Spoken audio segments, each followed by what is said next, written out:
I've learned so far in this whole, like, I guess the cliche journey is like there's no such thing as like small trauma. It's how you react to it, right? So, I mean, I've spoke with people that are just had the same symptoms, right? Of like they can't leave. I couldn't leave the house, man. Today was the first day I've ever walked my kids into school. I can't. Today? I could not. Yes. August 10th. Yeah, August 10th was. I couldn't handle it, dude. Awesome. Like I've walked Why? out. Man, it's the noise. Like I've walked Adam in to back up to like. Hello, this is Justin with The Human Experience, where we share the human truth. Here with my good friend Daniel. I met him through the REACH program, and I'm happy to have you on. Thanks for stopping by and sharing some human truth. So, Daniel, I want to dig right into exactly what is your purpose now and kind of what you do. Can you share in that aspect? Because I've heard you teach classes at REACH. I've heard you share on some great things. So, what drives Daniel right now? Yeah, a lot. Giving back sounds cliche, but man, I'm still learning and healing. And the little bit of time I've been with REACH, it's probably been the most amount of progress. You know, I've learned, I guess, with adult-based learning and teaching. The more I learn and regurgitate back, the more I'm gonna, get out of it. So it kind of started with maybe like 3 years ago, if you want me to go there. Yeah, absolutely. Like 2019. So I guess that's right, math-wise. I kind of got tricked into going to a seminar. I thought I was going there for, I'm in law enforcement, can't say what department, but I thought I was going there to be peer support. I was going to help others, right? Because I thought I was good. I'd already been through the VA, and I was good to go, doing well. And I walked into this huge room. There's this horseshoe tables, and there's tissue and stress balls. I'm like, whoa. And I'm going to throw my free cuss word. I'm like, man, what the fuck is this, right? Like, what are we doing? This in my man box, now that I've learned what that is like humongous. Like, I completely compartmentalized. I'm there with a close friend who's this big, tough SWAT dude. And y'all both got tricked into it? Uh-huh. How? We were told we were going there. They wanted to start a peer support team for where I work, and they wanted us to go there and get training. Why you two? Because he had been in a SWAT shooting, and I had, and we'll get to that, had served in the infantry and combat in the Marine Corps. Gotcha. Yeah. So, and we lost a lot of people on that deployment. So they're like, hey, we wanted to send both of you. I'm like, okay, cool. I'll gladly help. And I show up, and in the first 4 hours, I have to talk about losing a Marine to a grenade. Like there's no chill there, man. Like it's just straight for the throat. We go around in a circle, and everybody's telling their stories. And man, I got to out this guy because he'll be cool with it. And I'm like, man, none of these assholes have any idea what I've been through. I'm angry, man. And I've been like that my whole time in my profession. Nobody's felt my thing. And this trooper stands up. How long have you been in law enforcement at this time? 2019. I came on in 2008. So, and deployment was 2007. So I'm pissed, and I'm always pissed. And I thought the VA fixed me. So when I talk about being switched on to the negative, positive frequencies in class, it's totally negative with blurps of positive, but I thought I was good, completely ignorant. So this guy, Jimmy Nolte, stands up, and I've heard some stories that I'm like, man, this isn't you. You don't know how I feel. And Jimmy talks about sitting on a four-way and talking to his partner, looking at his partner turn around, and Jonathan's creamed, killed right there, right in front of him, making eye contact, dies right there. And that was and we still talk today. I'm like, well, I guess I'm gonna talk, right? At least I'm not leaving. That opened the door. It did. Yeah, it did. It cracked me a little bit. I'm like, all right, I'm gonna talk. And man, everybody cared, and I wasn't used to that either, man. Like it was just It was weird. And then I went in and did EMDR therapy, and I came out, and I didn't believe it. What's EMDR? Still learning about it. It's basically a type of therapy that processes trauma and puts it in the category in your brain that's historical. It's not in my forefront every day. Because, man, every day I would think about Daniel Morris's death every day. And it was like multiple times a day, the littlest smell or switch, bump, I would think about it. And I still think about him. But it's separated from your reality today and the feelings that are involved today. Yeah, it puts it in black and white, and it's something that's manageable and palatable versus just that. I've never thought about trauma that way, dude, and I probably need to, because whether you have intense trauma like you speak of, Nolte seeing his partner killed right in front of him, or Just some stuff that you went through, or something real small that maybe I went through my family. It still needs to be separated from, when you go home to your kids, or you're talking to your wife. It still needs to be separated in those feelings. I've never thought about it that way, but it makes sense. I can tell you this though, with trauma, and you brought that up, pick on you, like what I've learned so far in this whole, like, I guess cliche journey is like there's no such thing as like small trauma. It's how you react to it, right? So I mean, I've spoke with people that are just had the same symptoms, right? Of like they can't leave. I couldn't leave the house, man. Today was the first day I've ever walked my kids into school. I can't. Today, I could not handle. Yes, August 10th. yeah, August 10th was. I couldn't handle it, dude. Awesome. Like I've walked Why? out. Man, it's the noise. Like I've walked Adam in and to back up to, like, he went to Bluegrass Center for Autism. That's a little different because like you just drop him off at the door. It's just I was so worried that something bad was gonna. I know it sounds completely irrational, but something bad was gonna happen, which is complete trauma response to post traumatic stress. That somebody was gonna kill my kids, and this is stupid, right? Like I'm in that profession, I'm armed, right? And that something bad was gonna happen, that I couldn't be there. It was just overwhelming. I had to be away from it. And my wife is golden. She helped me and would give me little. She'd push me a little bit, but for some weird reason, between the giving back and doing the years of EMDR, then being with you all, I walked Adam and Noah into that. So proud of you, dude. Yeah, man. And I didn't care. And I ran into people from work because a lot of people from my profession have kids going there, and I saw Noah. Thanks, man. Like Noah's like, see ya. Boom. I'm like, bye, buddy. That helps. And then Adam, I'm like, man, he's fine. He just hung his little backpack up. Adam's autistic. He's gonna be in the third grade. And yeah, dude. So to go from there to there, I know we're kind of bouncing around. It was because of that program I got voluntold into, and now I give back. I lead a group. I'm actually leaving Sunday night to go there. It's every other month. It's put on by the state, funded by state legislature of Kentucky. It's in law. They have to have at least, I think, a few a year. I don't know the exact number, but it's 3 days, and it's anywhere from people that have had to use force in the line of duty, or seen children pass away to losing their partners. And every time I go, I get elite group therapy, and I take people that have had grief, whether they've lost a child or lost a partner. I got them, and I learn from them too. What did you do excuse me? What did you do to prepare yourself for this morning? I mean, is there something? And I'm not saying like weeks leading up to, but like, what was your last time that it was like? Did you talk to your wife and say, look, this is how I'm feeling this morning? Is it something that you started opening up with that makes you feel better? Did you teach a class last night that made you feel 10 times better? Did you call another friend that's dealing with the same thing? I mean, what did you do physically, like the night before or leading up to this morning, between those 24 hours? Yeah.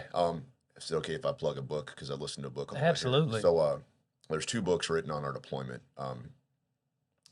Man, I'm just a cog in that group, man. Like, there's incredible people that were there. Like, I'm just another infantryman. One book was okay. One book that got it right was Casey Tellison's Freaks of a Feather. And and there's a chapter called Valentine's Day, and it was we lost, my platoon lost our Daniel Morris on Valentine's Day, and I listened to it. I remember it. I was there. I was there. I was in the room when he passed.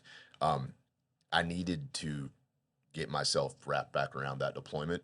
Not that I forget it, but EMDR has gotten me so past the anger and the rage. I needed to hear it a little more again, if that makes sense. And I heard it. It made me gracious too. So I'm good. I'm happy, because sometimes you lose that gratitude, right? And I know it's this. I hate to say it in front of who else is in the room here, right? That I lose my gratitude sometimes. I feel guilty for it, but I didn't have very much gratitude the past few weeks, right? I'm in a little dark. And least because of the school starting, or you just no, just other stuff. Just gotcha. Just kind of walking down that path of recovery from, for me, PTSD.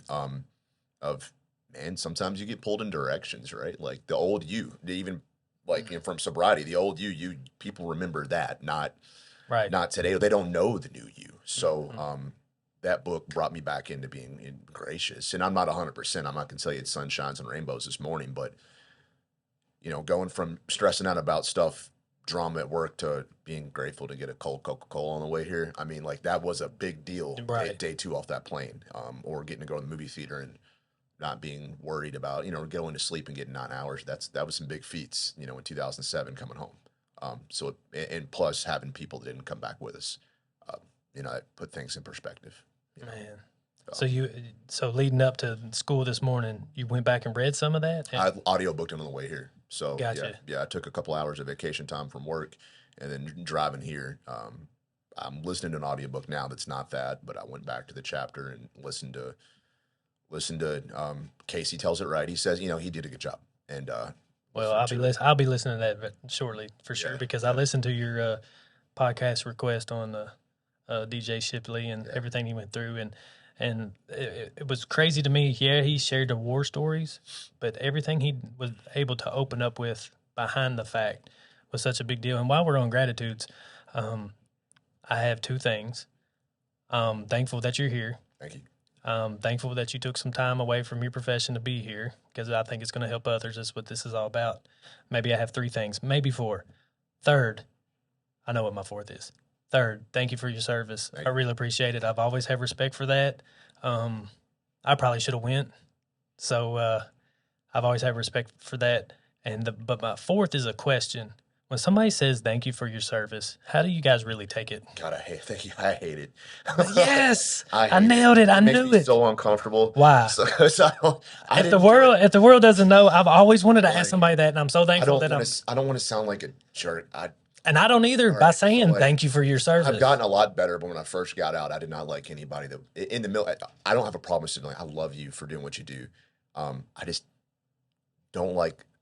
I'm still working on it. I just can't handle the veteran shirts and like it's like thirst trapping, dude. Like man, like I don't want that. I feel guilty because man, I didn't do as much as I wanted to do over there. I don't want to be told thank you.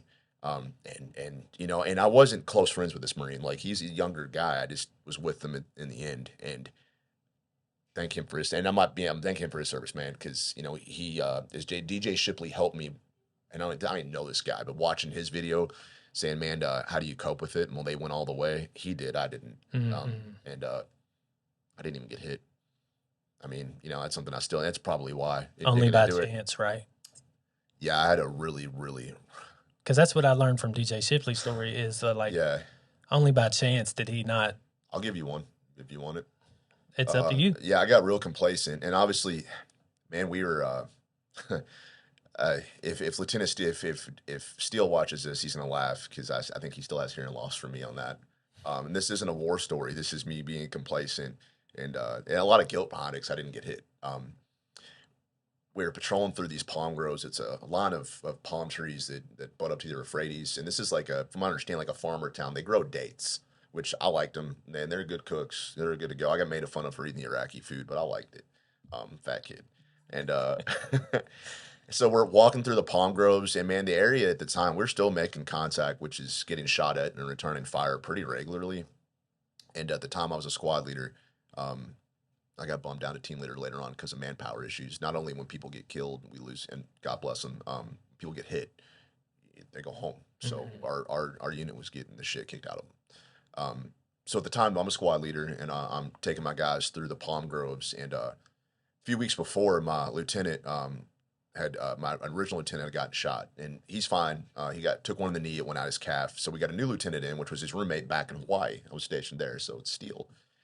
So we're going in, set my guys in. I don't know why I did it, but we put them in a 180 degree with our butts to the river, and they're facing out towards the street that, if that makes sense, parallels the palm groves. This vehicle pulls up, and I'm not religious, no offense. So I just think it was luck. So vehicle pulls up, and I have a little 4-power scope. It's called an ACOG on my rifle. I'm like, that's weird. And I'm still really naive to the insurgency there. Like, I don't know why this vehicle's pulling up. And I put my scope on it. It's an ACOG, and I shift to the right. And then I can't explain the noise. And my guys are in this little 180 in front of me, and I'm being lazy, sitting in an L shape against this little water pump wall, right against your phrase. I guess it's an irrigation thing. And this bullet comes in. We called it around, zips past my left ear, and it's red. I saw a red streak come in like a laser show. I could feel the heat, like it was hot. I knew it didn't hit me because it didn't hurt, but it was hot. And my ear completely, I couldn't hear anything after that. And I was like, oh shit. And I fall to the right, and I start feeling rock, and I can hear more snaps going off, and then they're shooting where I was sitting. Steele thinks I'm hit. He grabs me and pulls me up. Like 30 seconds later, I shoot back like right next to his head. So he's like, "Hey, can you hear?" Yeah, he goes, "Well, I fucking can't." I'm like, "I'm sorry," but I sat there. I'm like, "Holy shit! I almost got killed." And I'm like, yeah, um, that's gracious wise, man. Yeah, we've had that was I was a dumbass for doing that, but You're dumbass for what? Just taking a break? sitting there, yeah, and being lazy. I should have been in the prone on my stomach and not laying against it. Yes, it was bad tactics, but with that, I don't call it. See, uh, so this is a civilian speaking, so you got to yeah, excuse my ignorance. To me, that's not lazy. That's being human, yeah, and I think that's hard for you to justify now. Do you feel that way? Like hard to separate being human from what you should have did or would have yeah. done or could have done, and There's like we could talk, and we don't have time for it. It's just. Yeah, it is because wow, there's been other stuff where we've had they like to throw grenades at us just because it was a safer thing, and if he sees this, his camel pack got popped and he got hit in the calf, and I got nothing. And we were from here to the wall. I'm like, I don't understand this. Like, and man, really deep down, I wanted to get hit just to make sure just to pay my taxes. I guess I know it sounds crazy. I didn't want it to hurt, right? right? Because I was Yeah, like, oh God, give me morphine if yeah. it happens. But I feel like I didn't pay my taxes over there at all. I didn't get hit. So the thank you sucks. It's I don't like it, and it's not one of those like tread lightly around me things. I hate that where Yeah, people I are don't like get that feeling, Happy Memorial Day and people get upset. Like, dude, just thanks for saying thanks, bro. Like, it's all good. and then that's it. Yeah, absolutely. Like, Yeah. thank you, but thank me for my service. I'm like, man. Other than, I'm not glad it happened. I'm glad I was there. So like, there's just thanks for paying me every 2 weeks, I guess, while I was there, and all the other debauchery that I did while I was in. Like, When you know, when when were you able to separate when somebody did say thank you that you didn't take it personal? I mean that's got to be recent, I right? don't It know if can't I be have. I haven't. And it's still a journey, man. I'm not there yet. okay. I still deep down, even talking right now is kind of pulling some stuff out. Yeah, I don't know if I have yet. Okay, A lot of guilt with that. Just, you know, I mean, and dude, man, our unit, a lot of people got hit. A lot of people didn't, but well, no, actually, a lot of people got hit. So that's tough. it's nuts. Yeah, right. Yeah, So you walk into this room with a guy that has also experienced some things in the line of fire, whether it's law enforcement, whatever. They have stress balls that got shared. I mean, that's where we started. So yeah. where does that bring us back to the purpose of what Daniel has and why you even had the courage not only to walk your kid into the classroom today, which is awesome, but to come in here and actually speak on it? My wife. Why? I was gonna go to the VA and get help, and it was gonna come with some money, and I waited 10 years to do that, and actually bought this bracelet after I got done at the VA. It's Daniel's name's on it. I'm like, man. She asked me a straightforward question, and I'm still in contact with Daniel's mom. Like I said, we weren't buddies. We were just in the same platoon, and he was a younger Marine. We didn't associate just because of that. But she was like, man, if the tables were turned and he passed and you didn't, would you have any kind of a problem with him going to the VA and getting compensation? I'm like, nope. And I'm like, okay. And Mm-hmm. then I doubled down on that. Would I have any problem with going to get help and admitting that, yeah, I got issues. Not now, but man, suicide, that stuff's been thought about, in the past. And dude, what the hell am I thinking, right? Because I didn't get hit. I have all my limbs, and I don't have it. I'm not where other dudes in my unit are at. I need to earn it. So that's where I'm at. Is I guess giving back is cliche, but it is. I'm earning it. You Well, know, it's just opening doors, just like Nolte did for you. absolutely, and it's kind of, I mean, in a good way, selfish, because I'm still learning this whole mental health like professional world that I'm trying to get into is like, man, getting to help, have a cop come in, and where you're open about years past of like considering suicide and having somebody else when you're talking about this in front of a group, man, it's dominoes. And I said to this one time I'm talking in front of them, and I'm like, man, I talked about a time after my deployment where I considered killing myself, and it's a hard thing to come out of your mouth, man. It is. It's really it's hard, and then this whole horseshoe of people that we're teaching, man, it's like every third person. And I lean over to this mental health professional who's like a big sister to me. I'm like, man, everybody today is just all about this suicide acknowledge. They just have the balls to say it this time. Because you said it. Probably. Yes, Yeah. absolutely. I'm like, holy crap. So it's like, man, okay. It's now like I've cracked my own shell on the helping thing. I'm like, dude, hell yeah. Like this is what's going to be Yeah, like now. yeah. Yeah. You can feel it pour after that. Yeah, absolutely. I'm like, well, there's no shame in it because there's probably like at least out of the 20 here, 10 of y'all that thought about it too. Yeah. Every time that I open up, and within my business or within, I'm friends with a lot of educators. Anytime I open up about something, it immediately goes, I have a cousin that is really struggling. Do you mind reaching out, or do you care if I send him this podcast? Or I had a guy I played pickleball with, and um, don't know him much. He showed up to my stepdad's the funeral home, which I was very thankful for. But he said, "Hey, you know this guy that plays with us?" I'm like, "Yeah, I ain't seen him in a while." He said he struggled.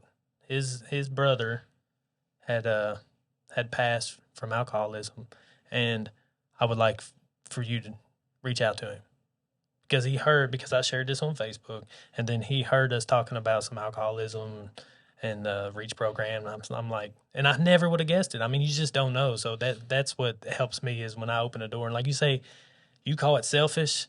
That's you being the awesome person that you are. I don't call it selfish because I know for a fact it's gonna impact somebody. Yeah, I think it helps in your day to day too. Because man, I was very like conflict driven before this. Like I thought that's just how you dealt with people. Because man, my childhood wasn't the best, right? So my formative years were my 18 to 22 in the Marine Corps infantry, dude. Like that's how I learned to talk to people. And I mean, it's good for there, but not for here, right? And I can see it now in personal life and at work where I can, I'm starting to read it. Now, I mean, I'm not perfect at it, but I'm like, man, you know what? They're not doing okay, or I can't put my finger on it, but now's not the time to talk or to go to them with something, or we're having a conflict. I'm gonna break contact. That's really hard to do. Yeah, Can you speak on maybe how you've learned over your most recent journey how not to engage in that conflict? yeah. I'm gonna steal it from Stacy, but it's the emotional barometer, dude. I use that like I can see it in my head. I've had stuff that I at work I can't say, and I'm like, this dude's at an 8. I'm going to stay at a 2 because no good you can't communicate it to somebody. So basically, the barometer, right, is the Mm-hmm. way she explains it is, see, maybe it's the way I explain it and I regurgitate it. It's a scale of 1 to 10.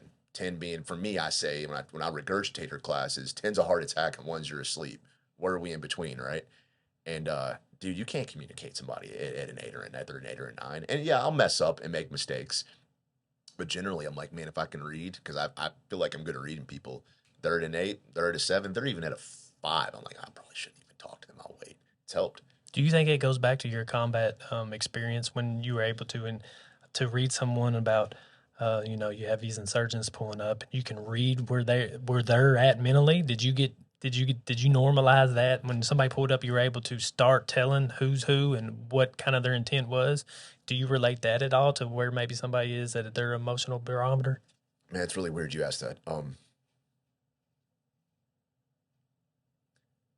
So growing up, uh, things weren't so hot in the home, and I had to read whether I was gonna get an ass beating or not pretty quick, dude. It was Mm. bad. Yeah, man, it sucked. It was bad, and that's why I joined the Marine Corps was for for acceptance and yeah. So I could read it, and I never understood it, and people thought it was crazy. And it's not that I have this sixth sense. I'm not Mr. Infantry, dude. Like I didn't have enough training when I deployed. I can tell you that. So it wasn't any of this special stuff. I could just feel my ass beating coming on patrol. I'm like, yeah, here it comes. I started reading people's faces. I don't know what it meant, but going to the seminar and that big sister, I told her, and she's like, it's because you're getting your ass beat at 11 years old, and then you could smell it. I'm like, ugh. And so we flipped, and that's where I've learned. I'm like, man, you can flip anything to a positive too, right? Like, holy crap. So I'm completely forgiving of what happened when I was a kid, dude, because maybe it's why I didn't get hit, or maybe it's why I don't Mhm. want to say we didn't. Maybe it's why not everybody, more people didn't get on that patrol or whatever. I don't know. Maybe not, but I've, uh, yeah. I mean, like I said, everybody could feel it, but yeah. That's when I started smelling it. Now I can read it on people. Now I know it's an okay thing. I'm not crazy. I thought I was just feeling this or it's weird. I'm like, no, it comes from childhood. I got some training on it in Iraq, right? Then I went and did some stuff on other departments still where I have to read people. I'm like, now I can use this for good. That's cool, Yeah. right? So yeah, flip it into a positive. So the bigger strength here, and I think what I try to elaborate on a lot with our team is that when you do read that they're at an 8, the bigger strength is taking yours from an 8 to a 2. Like that's where the strength lies. The kindness or whatever, how you choose to do with that. Do you feel so? Were you always trying to up? Oh yeah. So if they were at an 8, you were at a 10 to make sure that you took care of it. If they were at a 10, heck, you might even go to a 12 to take care of it. But now that you're able to dial it back, I mean, what difference does that seem like? Does that feel like a strength, or does it still feel like a weakness? It's a work in progress. It's not a weakness. But even stepping it up, like, yeah, of course, I would always have to leapfrog up, right? Or checkerboard my way up that emotional barometer. But I didn't know how to be, man. Like, I didn't have, I didn't eat lunch for like the whole time in high school other than freshman year. Like, I didn't have any social interactions with anybody, man. We transferred 8th grade to a different high school, a rich high school, bro. I did not fit in. And I decided in 7th grade I was going to the Marine Corps. So, like, I had no social interaction or know how to deal with anyone.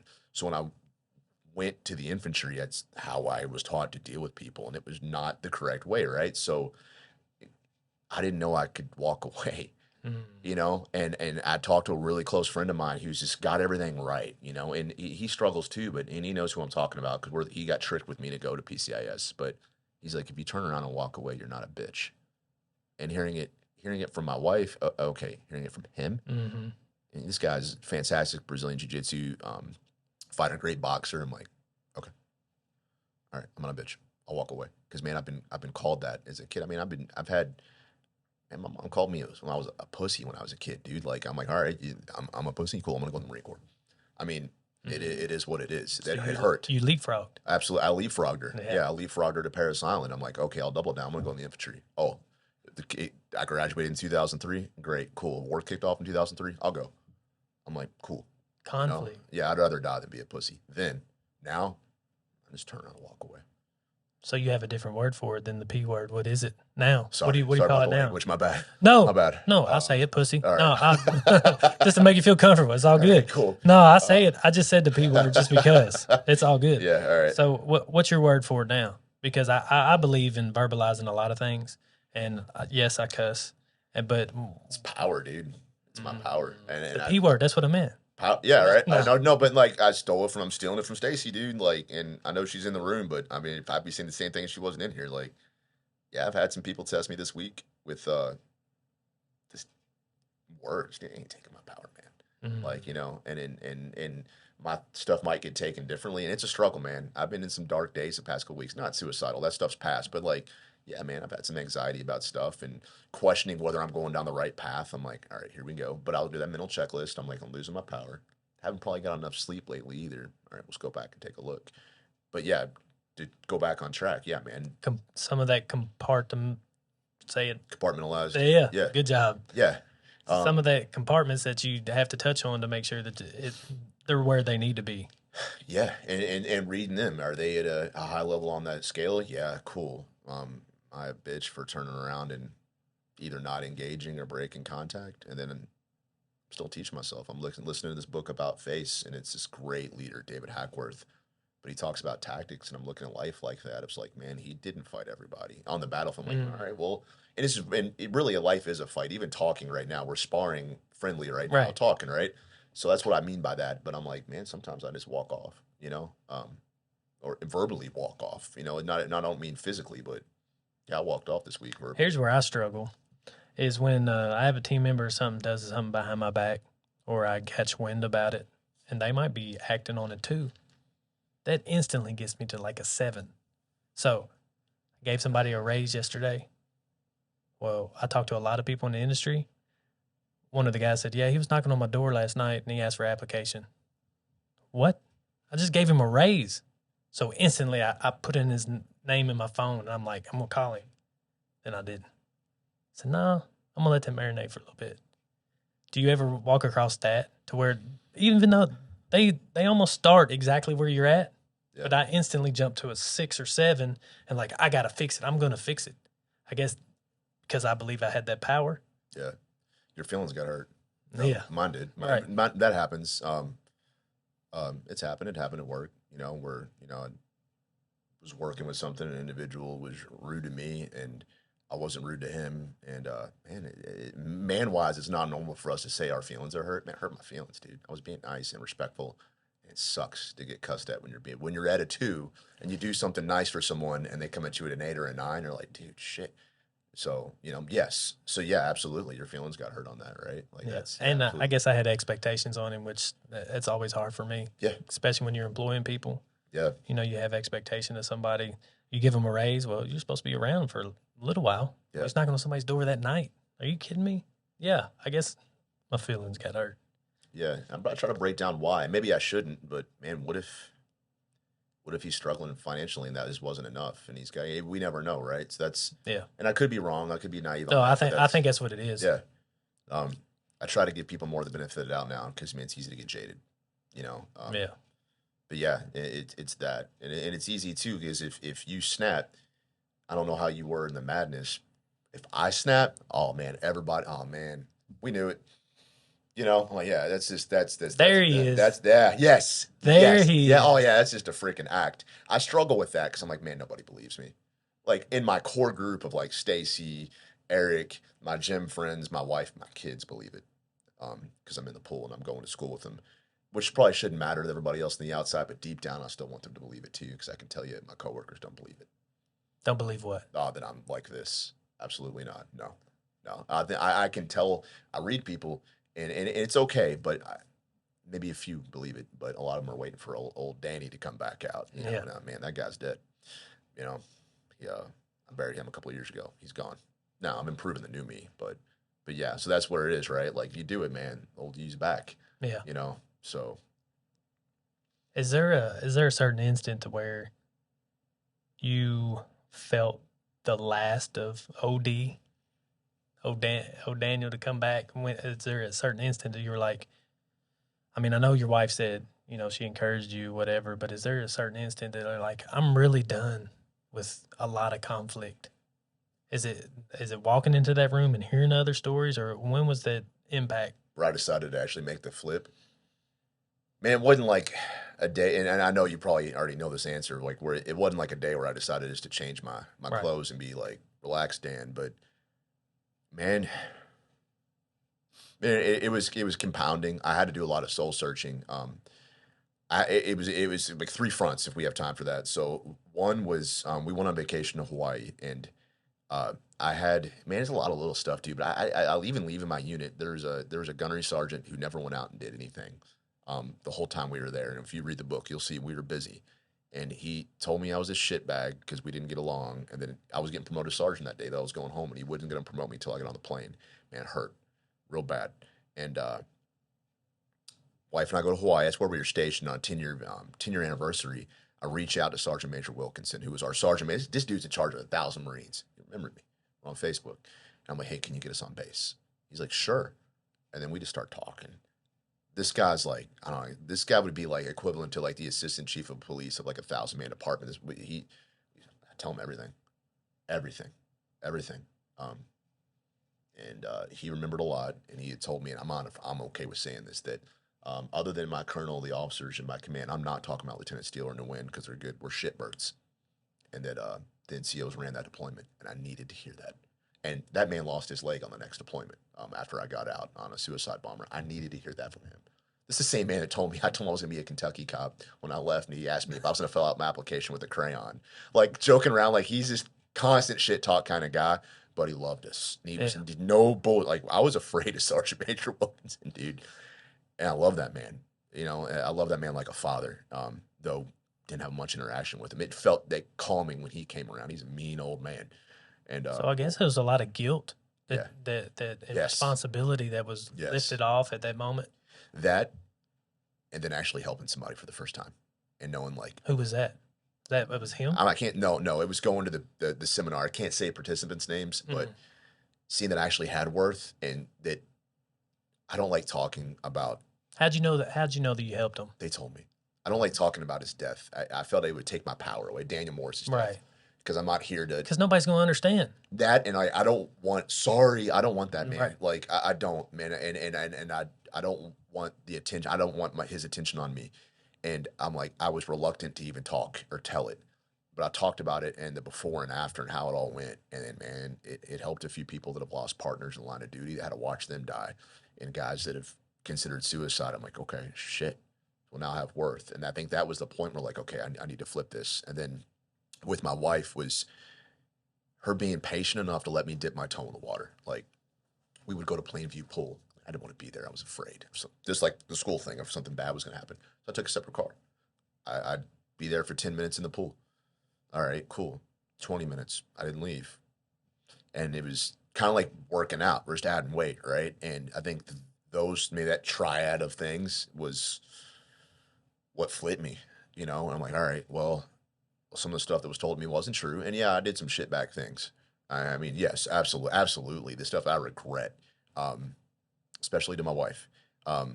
Not physically, but just like the way I talked and act and punching holes in the walls and just never being home and her being a single mother while I was a homicide detective to chase my dreams and not supporting her.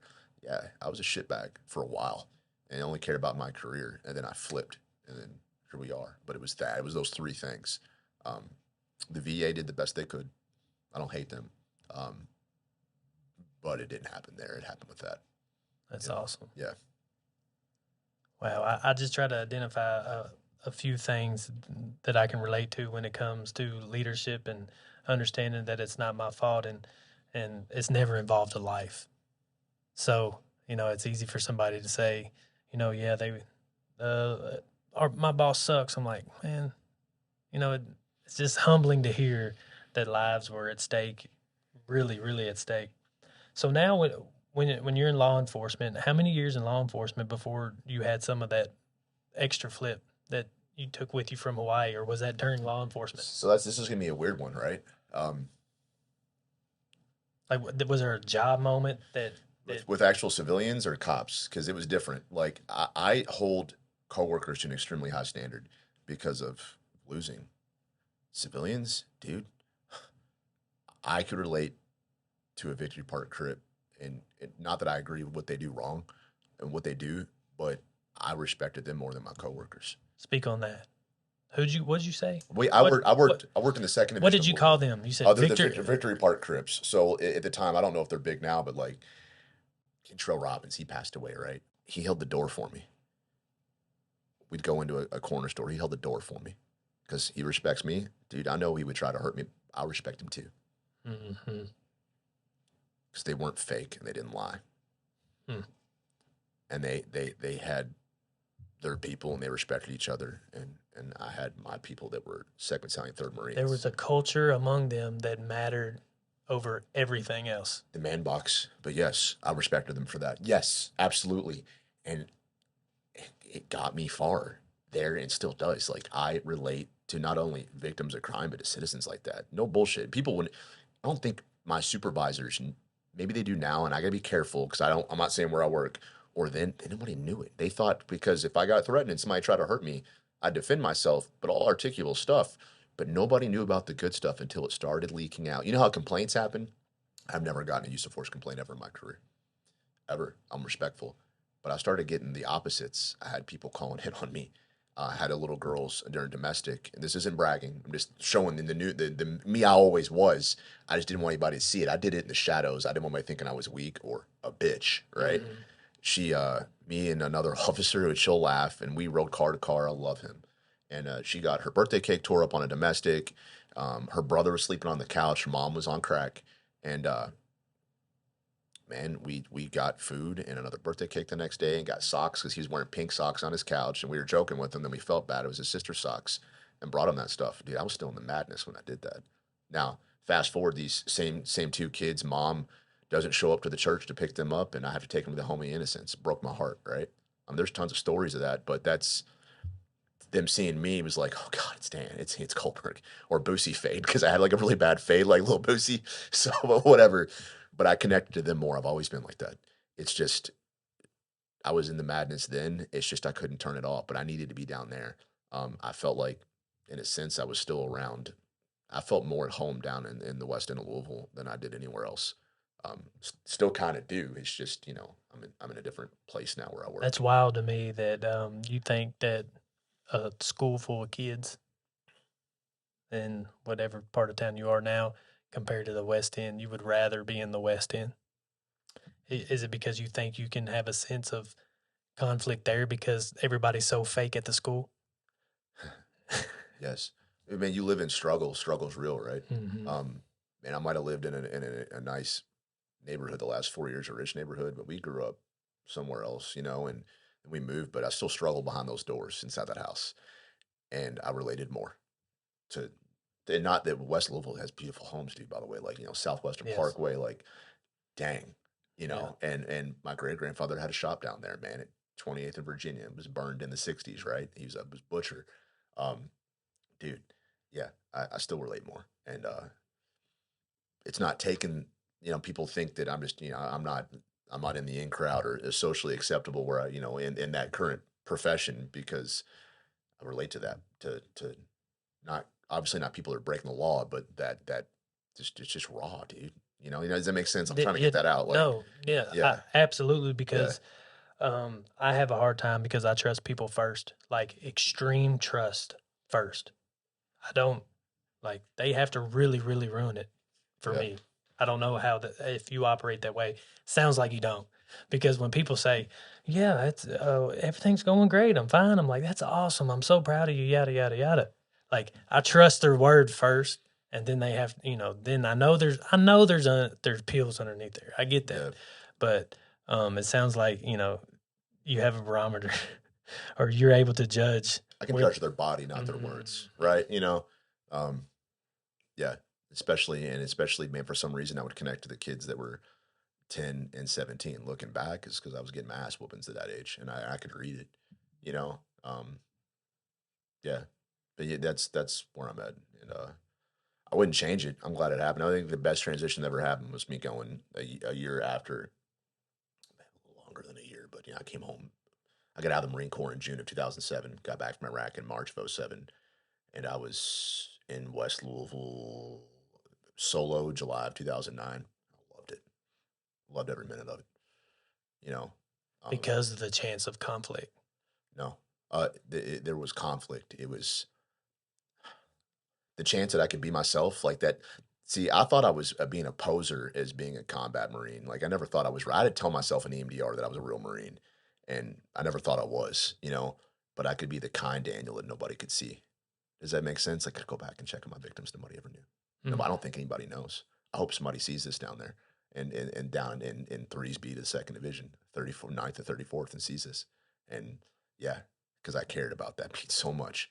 And I gave them what I didn't get. And yeah, like, yeah. So that's why I guess I struggled so much conflict at work because people would joke around about, aggressive combat veteran. Damn, motherfucker, you don't know me at all. Yeah, I was Because it's just raw. it is raw, but I did it because of that. I found a bunch of Dan Goldbergs down there that that Gotcha. that either mom was out. My parents didn't use drugs, but I was getting my ass whooped. But they were in the struggle, and I'm like, man, cool. And not just the kids, even parents too. Some Like, trauma bonding. yeah, absolutely. I trauma bonded with my beat, dude. Straight up, I loved it, and they liked me, dude. I got invited to a community meeting, me, little tattooed Dan, and from from Attica Scott. She'll see this, man. They could. This is stuff majors go. I'm a B cop, dude, and nobody could believe it. And they were like, "Who are you?" Man, I just They related. yeah, because They knew you could relate. I'd ask for help if I was having problems with something. I'd go ask somebody next door to talk to this guy for me. Like, hey man, can you talk to him? Because I can't. Because I just could talk to people. It just which got me the Metro homicide right because I could talk to people. How did that look like at home? When how were you able to erase the beat? No, I was completely absent, dude. That's all I thought about. Like, I would talk to my friends on the phone. I missed, yeah, and I was absent. I wasn't even home. I was there, Right. but I I either I understand. wanted to work off duty to make extra money to, my vice was spending to spend, or I would just think about going back. And this happened up until I went to that seminar. And I finally was like, dude, I missed a lot. I got a kid that's a junior. I missed a lot with her, and then I got kids now. They're elementary school, my boys, and thank goodness. But I missed a lot with Olivia and Brianna. I missed a lot, a lot of years, and yeah, and because of that. that trauma bonding, which man, I can't believe you picked that up. But yeah, Well, I've been trained right, yeah, and you know by absolutely, who. yeah, right. But yeah, absolutely. Um, And honestly, I think that yeah, I, by no means any type of therapist, but hearing without that transition of that weaning off of that weight, West Louisville was part of that combat. West Louisville, now where you're at, don't. What if you went from combat to desk? You think it would have been way more of a nightmare? yeah, it would have. And I never want to put this face that there's violence everywhere in the city, but yeah, man, it would have been. I'm not saying just Yeah, Louisville. I'm just saying yeah, absolutely. Barstown. Yes, Plymouth. because at the desk there's masks and walls, right, where people are wearing a mask or they're behind a wall. Right. Just like I do jujitsu, right? There ain't no mask or walls on the mats. It's gonna come out. Right. You're in an environment where people struggle every day. You can't. I mean, you're gonna wear a mask, but man, you can see through it. That's why you had a Yeah, problem. You spoke on that a little bit. That's why you had a problem with coworkers correct. because of their mask. Yes, that, and then yes, in yeah, absolutely, because of the mask and the walls and not seeing through others. Are Correct. you comfortable? So you talk to coworkers now. You said you're doing a Yes, I state talk to funded state coworkers. Yes, I do. state coworkers about what?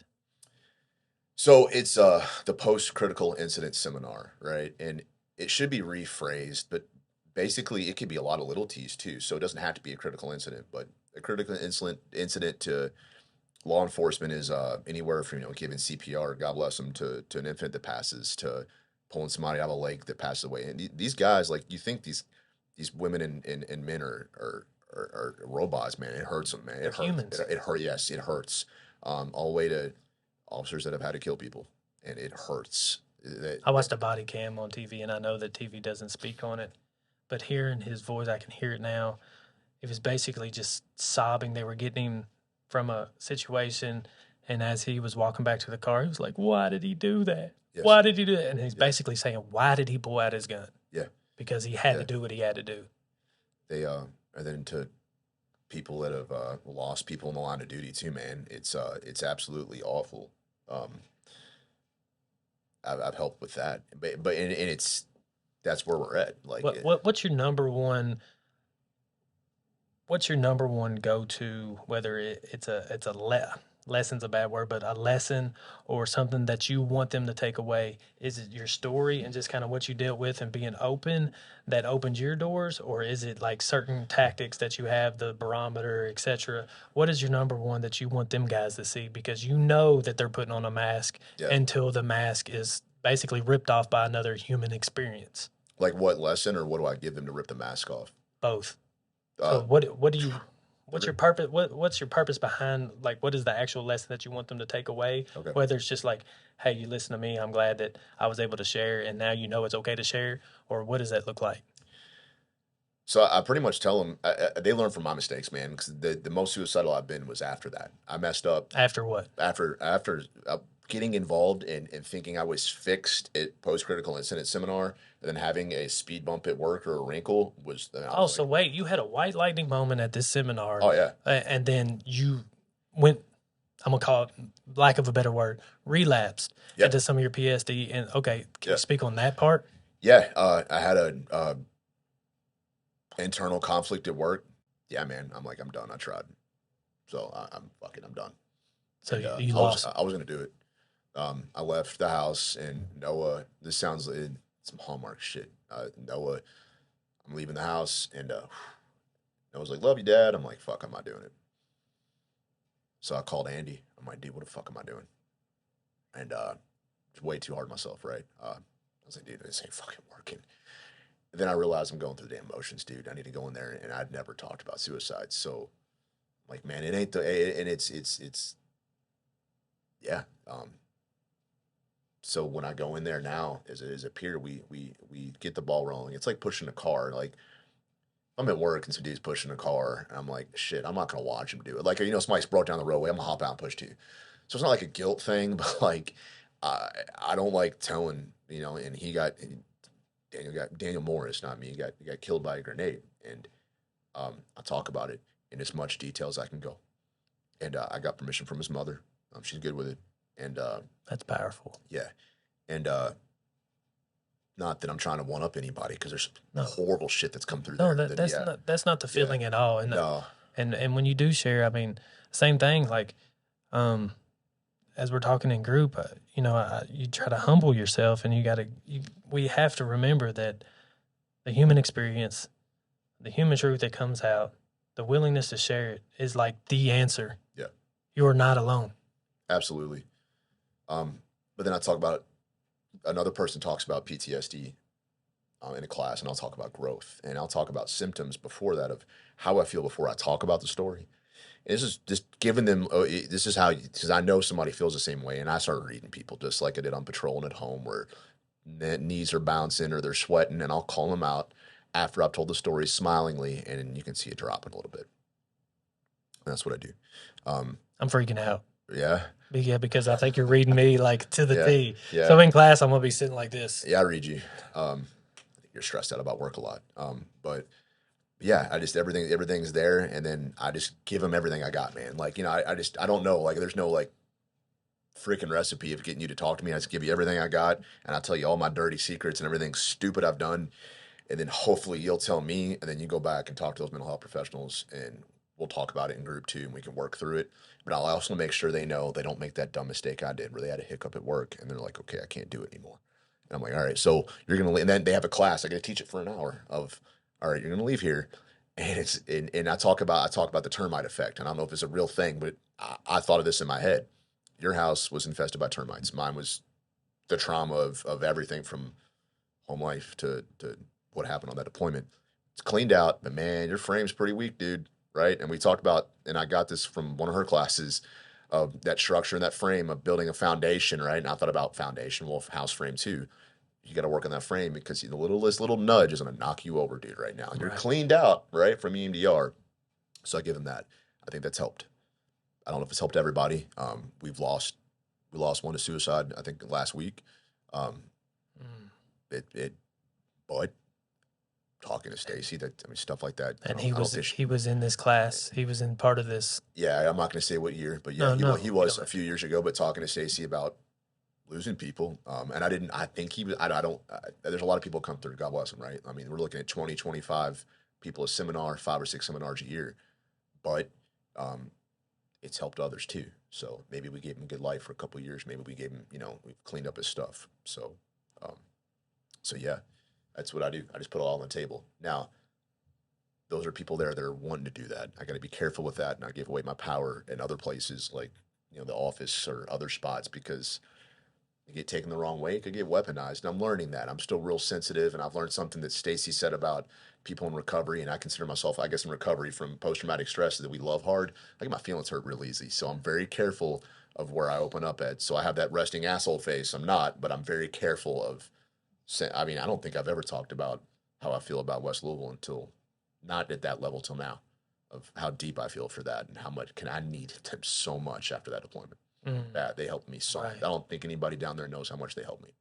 I don't think that there's a soul that had a beat like. Well, I would love to hear some feedback on anybody that's watching this that has had a beat like that. That just basically it needed them just as much as you needed it.